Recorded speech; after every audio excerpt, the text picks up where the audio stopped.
好久没有吃法式羊排了，去饭店吃太贵了，我们今天自己做一个。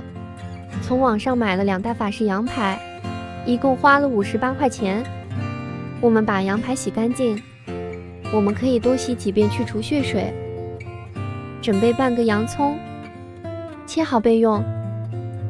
在我家阳台上捡了2根迷迭香，把它们都放在羊排里，倒入一点生抽，一点盐，1勺蚝油。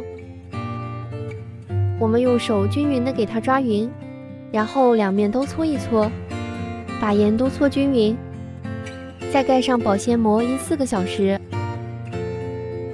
我们的羊排腌好了，我们烤盘上铺上锡纸，把羊排摆好，每一个的尾部都裹上锡纸，防止烤制过程中会把它烤糊了。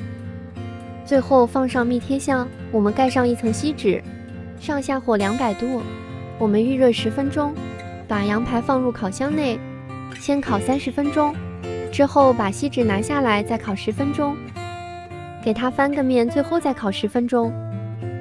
这个羊排我曾经试过很多种方法，这一种是我最喜欢的，它有本身羊肉自带的香味，还有迷迭香特殊的香味。